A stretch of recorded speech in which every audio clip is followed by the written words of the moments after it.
Apaku perlu jamahan tanganmu di tempat ini Tuhan.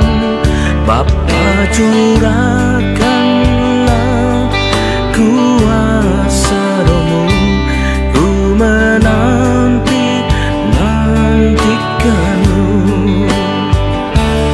Apaku jamahan tanganmu di tempat ini Tuhan. Bapa, curahkanlah kuasa Roh-Mu, ku nantikanmu. Tuhan, curahkanlah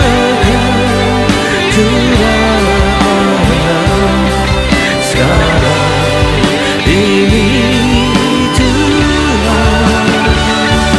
Penuhi aku, penuhi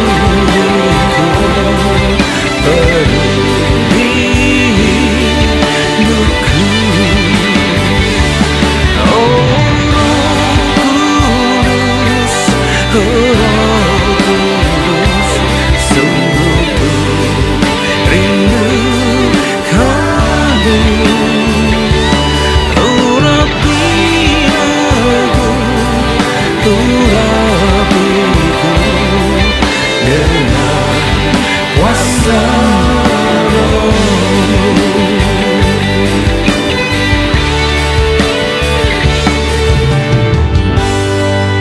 Bapa, tanpa jamahan tangan-Mu kami tak mampu menghadapi dunia yang semakin berat dan semakin mendekati, dan peperangan rohani juga semakin dahsyat. Kami perlu urapan-Mu, kami perlu kuasa-Mu, agar kami umat-Mu keluar sebagai umat pemenang. Haleluya, haleluya. Bapakku perlu jamahan tangan-Mu di tempat ini Tuhan. Bapa, curahkanlah kuasa Roh-Mu, ku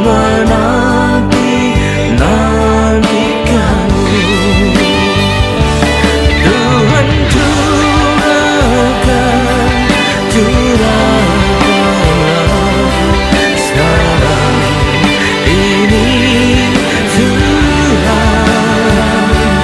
Penuhi aku, penuhiku, penuhi hidupku.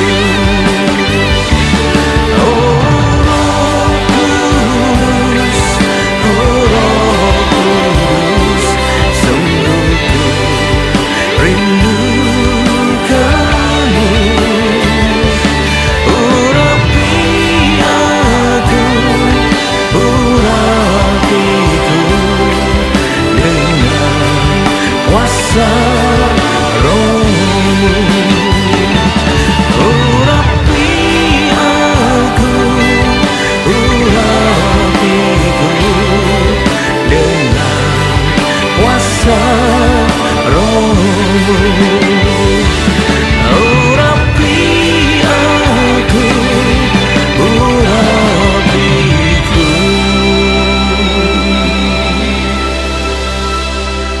dengan kuasa Roh-Mu.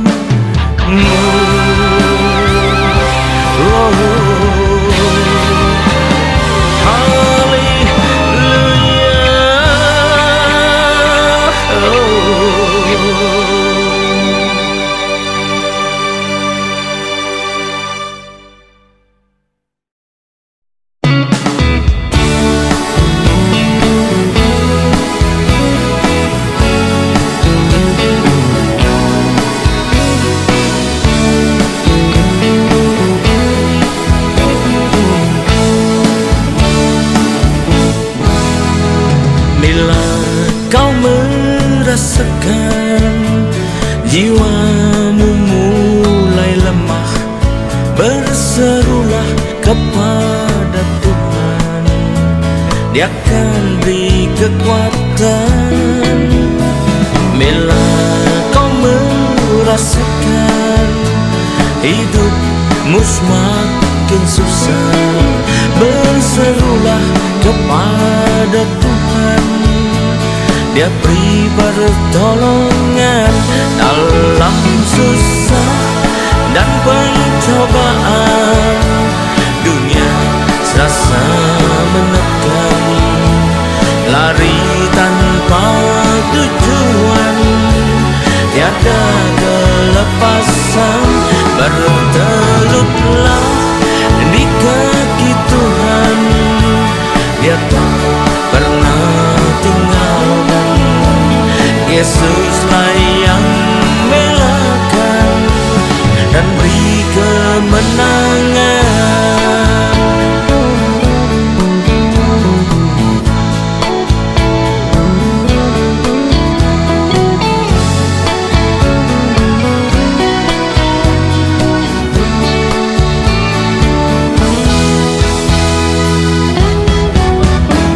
Bila kau merasakan jiwamu mulai lemah, berserulah kepada Tuhan, Dia akan beri kekuatan.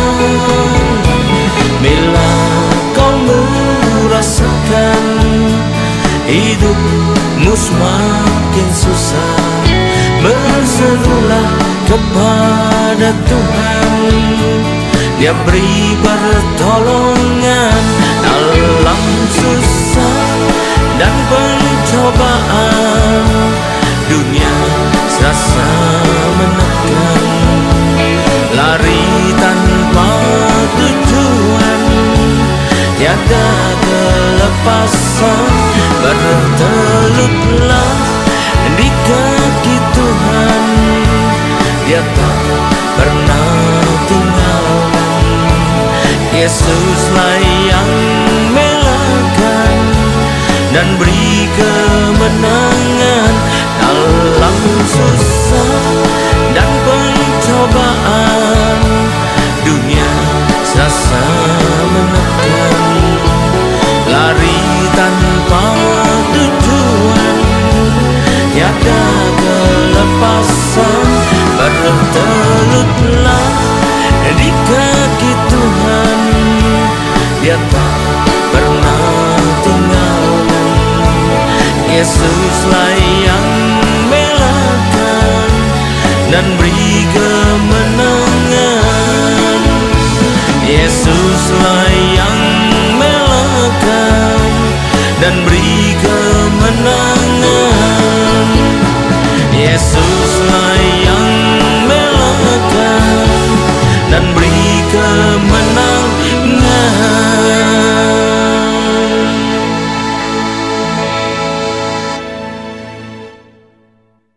Shalom. Selamat berjumpa kembali saudara kasih Tuhan. Mari kita persiapkan diri kita untuk masuk dan menyambut firman Tuhan. Sebelumnya marilah kita berdoa. Terima kasih Tuhan, kami umat-Mu siap menyambut firman-Mu. Urapilah kami semua dan urapilah hamba-Mu yang akan menyampaikan firman ini, agar tidak kembali dengan sia-sia. Boleh tumbuh dalam hidup kami dan menghasilkan buah yang baik dan berlipat ganda, yaitu sampai 30 kali, 60 kali, bahkan 100 kali ganda.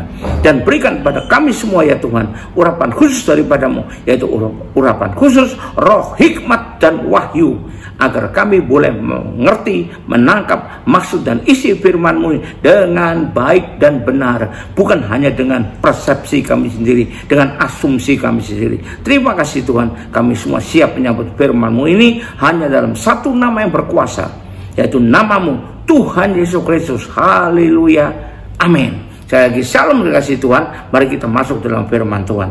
Tema dari firman Tuhan pada saat ini saya pilihkan dipertemakan, mengapa harus lama menderita?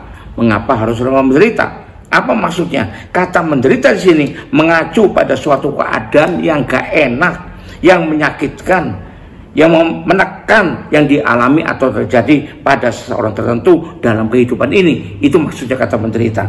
Nah, biasanya akan ada juga masa-masa di mana itu kemudian akan berakhir, akan selesai, dan kembalilah sepertinya normal.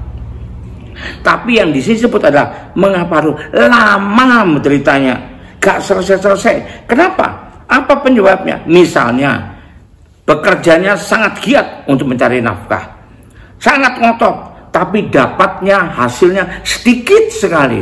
Nah, kenapa bisa gitu? Kok cuma sedikit? Sudah gitu, sudah sedikit, ketika mau dibawa pulang, ketika mau disimpan dulu buat dipakai nanti, belum sempat, maka terjadilah suatu persoalan lain.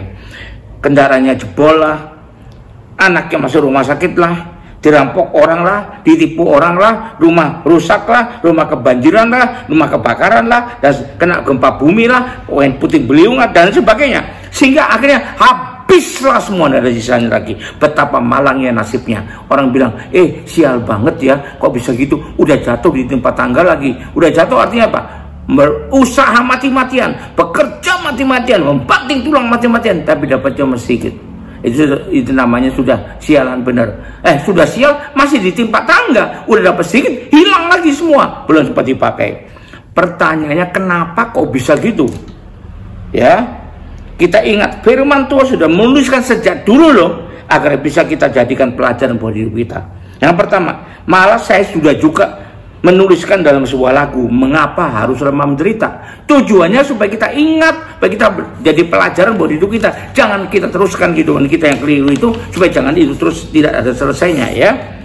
Mari kita baca. Saya itu tulisan lagu saya itu memakai ayat-ayat firman Tuhan ini. Pertama, Hagai 1 ayat 6 sampai 11 dan ayat 19 sampai 20. Mari kita lihat. Kitab Hagai pasal 1 ayat 6 sampai 11 dan kemudian ayat 19 dan 20. Jadi saya nulis lagunya berdasarkan ayat-ayat ini. Hagai 1 ayat 6 ya.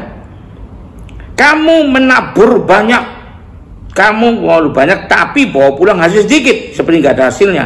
Kamu makan tapi tidak sampai kenyang, kamu minum tapi tidak sampai puas, kamu berpakaian tapi badanmu tidak sampai panas. Dan orang yang bekerja untuk upah, ia bekerja untuk upah yang ditaruh dalam pundi-pundi yang berlubang, habis semua. Beginilah firman Tuhan semesta alam. Perhatikanlah keadaanmu. Jadi naiklah ke gunung, bawalah kayu dan bangunlah rumah itu, maka aku akan berkenan kepadanya. Rumah itu besar ya, pasti rumah Tuhan, dan akan menyatakan kemuliaanku di situ. Firman Tuhan. Kamu mengharapkan banyak tapi hasilnya sedikit, dan ketika kamu membawa ke rumah, aku menghembuskannya. Oleh karena apa? Demikian firman Tuhan semesta alam. Oleh karena rumahku yang tetap menjadi runtuhan, biarkan saja. Sedangkan apa? Kamu sibuk, masing-masing sibuk dengan urusan rumahnya sendiri. Dan aku memanggil kekeringan datang ke negeri, ke atas gunung-gunung, ke atas gandum yang biasanya bisa tumbuh dengan subur, ke atas anggur, ke atas minyak, ke atas segala yang dihasilkan tanah, dan ke atas manusia dan hewan, dan ke atas segala hasil usaha. Jadi usaha tidak ada hasilnya ini ya. Ini ayat firman Tuhan. Lalu kita baca ayat 19 dan 20. Pasal 2 ya, ayat 19 sampai 20, kan pasal 1 ini, pasal 2 ini. Perhatikanlah mulai dari ini selanjutnya, mulai dari hari yang ke-24 bulan ke-9, mulai dari ini diletakkannya dasar bait Tuhan. Jadi mulai bangun bait Allah. Apakah benih masih tinggal tersimpan dalam lumbung, dan apakah, sebentar kita lihat lagi, dan apakah pohon anggur dan pohon ara, pohon delima dan pohon satu belum berbuah? Perhatikan, mulai dari hari ini aku akan memberi berkat ya. Mulai hari ini aku memberi berkat. Jadi apa yang perlu diperhatikan dari kata-kata ini? Yang pertama dikatakan oleh Tuhan, yang perlu kita ngerti, Tuhan yang menghembuskannya, dari ayat 9 itu ya. Jadi bukan setan yang ngambilnya, bukan setan mengambilnya, tapi Tuhan sendiri menghembuskannya. Tuhan, dan bukan si jahat yang buatnya habis dengan mendatangkan berbagai malapetaka, bahkan sebelum sempat dibawa pulang ada disimpan ya. Ini bukan karena Tuhan itu kejam, bukan karena Tuhan itu jahat, tapi berupa jeweran untuk menyadarkan kita yang melakukan seperti ini, agar kita berbalik dari jalan yang keliru, bertobat, berbalik dari jalan yang jahat. Kitab Tawari juga ada loh, bukan cuma ini saja. Ini juga saya buat lagu ini, ada lagu nanti kita dengar ya. 2 Tawari 7 ayat 13 dan 14. Ini sama juga ini. Ini Tuhan yang membuat bencana-bencana itu. Tapi ada persyaratannya ya. Tuhan akan kembalikan dengan baik kepada kita kalau kita memenuhi persyaratannya. 2 Tawari 7 ayat 13 dan 14. Ini mungkin tidak banyak diperhatikan ya, karena bukan berita menggembirakan, tapi ini berita yang bermanfaat buat kita, bertujuan baik buat kita, ya. Bila mana aku, kata Tuhan Roh besar ya, berarti Tuhan menutup langit sehingga tidak ada hujan. Kalau tidak ada hujan, tanaman nggak tumbuh dong. Dan bila aku menyuruh belalang mau kan habis dari bumi, aku loh yang nyuruh ya, bukan setan loh ya. Jadi jangan tengking saja, makin tengking Tuhan kita, hati-hati. Kadang-kadang orang itu, wah belalang pergi dalam nama Yesus, hancur. Padahal itu Tuhan yang nyuruh, hati-hati. Itu melawan Tuhan namanya. Dan bila mana aku melepaskan pakai sampar dari umatku, dan dia bilang, diam, pergi penyakit. Kalau Tuhan yang melepaskan, beranikah kita melawan Tuhan? Ya. Dan umatku yang atasnya namaku disebut merendahkan diri. Apa merendahkan diri itu? Mengakui kesalahannya dan minta ampun. Lalu berdoa dan mencari wajahku, artinya berdoa dengan sungguh-sungguh. Dan lalu berbalik dari jalan jahat, artinya bertobat. Maka aku akan mendengar dari surga dan mengampuni dosa mereka serta memulihkan negeri mereka. Lihat ini, makanya saya buat sebuah lagu khusus untuk itu, 2 Tahrikh 7 ayat 13-14 ya. Dan agar kita tetap ingat dan lebih ingat lagi, juga saya tuliskan sebuah lagu lagi dengan ayat ini. Jadi ada 2 lagu dengan ayat ini. Yang satu beriramakan selorok biasa, yang satu beriramakan dangdut Melayu ya. Rumah Tuhan yang kedua. Apa arti rumah Tuhan tetap menjadi runtuhan? Ayat 9 ini, dalam ayat ini. Ini menggambarkan rumah Tuhan atau bahkan pekerjaan Tuhan. Ya, rumah Tuhan itu kalau zaman sekarang gereja atau pekerjaan Tuhan yang sedang terbengkelai, sedang terpuruk, sedang kekurangan, tidak mencukupi kebutuhannya, lalu kita abaikan begitu saja kalau kita bukan gembalanya. Dengan dalih, ini dalih ya, itu bukan urusan saya dong, saya kan cuma jemaat biasa. Urusan dan tanggung jawab pemimpinnya sendiri dong. Buat apa saya biarin saja, biarin pemimpinnya sudah jual rumah lah untuk ngurusin itu. Nah ini ingatlah, rumah Tuhan buat kita ada tanggung jawab kita semua ya, bukan tanggung jawab pemimpinnya saja. Jangan-jangan nanti kalau dapat berkat pemimpinnya aja dapat berkat, lalu kemudian makan uang jemaat loh, tapi karena dia bertanggung jawab. Lalu kalau kita tidak dapat apa-apa, kenapa? Lah karena kita tidak bertanggung jawab ya. Berarti tidak punya kepedulian, tidak punya hati untuk itu, untuk rumah Tuhan atau pekerjaan Tuhan. Hati-hati kalau seperti ini, maka bisa jadi di ayat 9b tadi ya. Karena rumahku kau biarkan jadi runtuhan ya. Lalu kenapa? Karena masing-masing sibuk dengan urusan rumahnya sendiri, ayat 9c. Ini menggambarkan sibuk dengan pekerjaannya sendiri, sibuk dengan urusan pribadinya, urusan keluarganya sendiri, sibuk dengan memuaskan kesenangannya sendiri, memenuhi kesenangannya. Jadi di sini juga menggambarkan orang yang mementingkan diri sendiri, berarti egois. Memang tidak salah kalau orang sibuk untuk bekerja, tidak salah bila orang sibukkan urusan dia, tapi jangan hanya itu saja.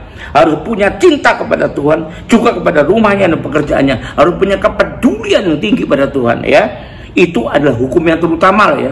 Mengasihi Tuhan lebih daripada semua. Mari kita baca Matius 22 ayat 37 sampai 38. Matius 22 ini hukum yang terutama kata Tuhan Yesus. Jadi kalau kita abaikan untuk kepentingan diri kita sendiri, hati-hati ya. Lihat aja tanggal mainnya akan terjadi seperti ini. Di dalam lagu yang saya tuliskan, lagu dangdut itu, Matius 22 ayat 37 sampai 38. Jawab Yesus kepadanya, kasihlah Tuhan Allahmu dengan segenap hatimu dan segenap jiwamu dan segenap akal budimu. Kalau kita betul masih Tuhan seperti ini, mustahil kita biarkan rumah Tuhan jadi runtuhan. Jadi itu omong kosong belaka mengasihi Tuhan. Itulah hukum yang terutama berarti atas segalanya. Dan yang pertama, jangan lupa kita ya, itu yang ketiga. Kalimat lagi yang keempat yang harus kita pahami dengan baik. Bawalah kayumu untuk membangun rumah Tuhan. Itu menggambarkan bahwa kayu itu apa? Kayumu itu apa yang kita punyai, apa yang kita miliki, seperti bakat kita, talenta kita. Misalnya punya bakat nyanyi, gunakan untuk pekerjaan Tuhan. Bakat musik, gunakan untuk pekerjaan Tuhan. Jangan untuk cari duit gitu. Cari duit itu ya terserahlah, tapi yang penting gunakan untuk Tuhan. Bakat desain, gunakan untuk membantu desain gereja, desain interior gereja. Bakat multimedia gunakan, jangan cuma jadi YouTuber aja, boleh saja, tapi Anda pergunakan juga untuk membangun rumah Tuhan dan pekerjaan Tuhan dan lain sebagainya. Apalagi kayu kita yang kita miliki, harta kita, uang kita. Jangan untuk kesenangan sendiri saja, lencer terus tahun penuh ke Las Vegas terus ya untuk bisa main judi dan sebagainya. Bukan ke Nashville terus untuk cari lagu country terus, bukan. Cari lagu country rohani, gospel country ya. Kepandaian kita, ilmu kita. Nah ini mungkin kita sekolahnya waduh sampai gelar doktornya berpuluh-puluh, gunakan untuk kepentingan pekerjaan Tuhan, untuk memajukan pekerjaan Tuhan ya. Misalnya kita ilmu kita apa? Misalnya ilmu manajemen, gunakan untuk membantu organisasi gereja kita. Ilmu memasak, gunakan untuk masak di gereja ya. Ilmu kesehatan, gunakan untuk membantu orang-orang yang sedang sakit dan sebagainya. Lalu pengalaman kita gunakan juga dan lain sebagainya. Apa yang kita punya, gunakan untuk rumah Tuhan, atau namanya juga pekerjaan Tuhan, agar bisa maju terus dan semakin berkembang, bertumbuh. Tanpa lihat dulu dibayar atau enggak. Jadi jangan cari kehasilan di sana. Nanti Tuhan yang berkati kita gitu loh. Itu yang keempat. Yang kelima, kata-katanya naiklah ke gunung dan bangunlah di sana. Apa artinya? Di ayat 8a. Ke gunung berarti ke tempat yang tinggi. Ini menggambarkan juga agar kita tetap mengandalkan Tuhan. Ingat Yeremia 17 ayat 7 mengatakan, diberkatilah orang yang mengandalkan Tuhan dan menaruh harap pada Dia, dan selalu bertanya dan minta petunjuk Tuhan, seperti contohnya Raja Daud. Maka menang terus dia perang. Lalu berdasarkan pula pada doa, pujian, penyembahan kepadanya, agar kita semakin dekat dengan Dia. Jadi ini naik ke gunung. Jadi kesimpulannya apa dong? Nah ini mari kita dengarkan lagunya ya, yang tadi sebelum firman tadi, lagu Sembahlah Dia dan lagu dangdut tadi yang kenapa harus lama menderita. Saya tutup dengan sebuah lagu lagi yang saya tulis, yaitu adalah dari 2 Tabrani 7 ayat 13 sampai 14. Maka renungkan dengan baik. Ingat-ingat, bukan ingat cuma lagunya saja, tapi ingat kata-katanya. Haleluya, puji Tuhan. Mari kita akhiri ibadah ini dengan terima berkat dari Tuhan. Kembalilah ke aktivitas masing-masing dengan berkat yang terbaik dari Allah Bapa di sorga, dengan kasih karunia dan damai sejahtera dari Tuhan kita Yesus Kristus, juga dengan persekutuan, pertolongan, penghiburan, kekuatan, terutama dengan urapan Roh Kudus, membuat kita bisa mengutamakan Tuhan, memikirkan untuk punya kepedulian akan pekerjaan Tuhan, rumah Tuhan, dan biarlah menyertai kita mulai saat ini sampai sepanjang tahun ini, sampai Maranatha, bahkan sampai selama-lamanya. Yang percaya dan terima berkat Tuhan sama katakan amin, haleluya, puji Tuhan, sampai jumpa, amin, haleluya ya. Tuhan berkati.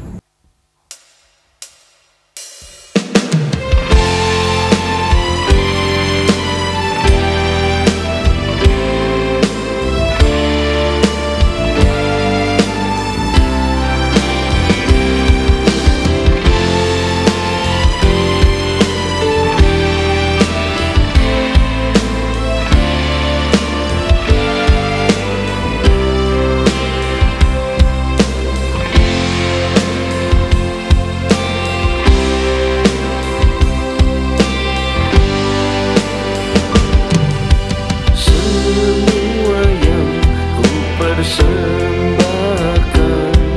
dan ku lakukan bagi Tuhan, memberitakan Injil dan melayani serta memberi pada yang tak punya.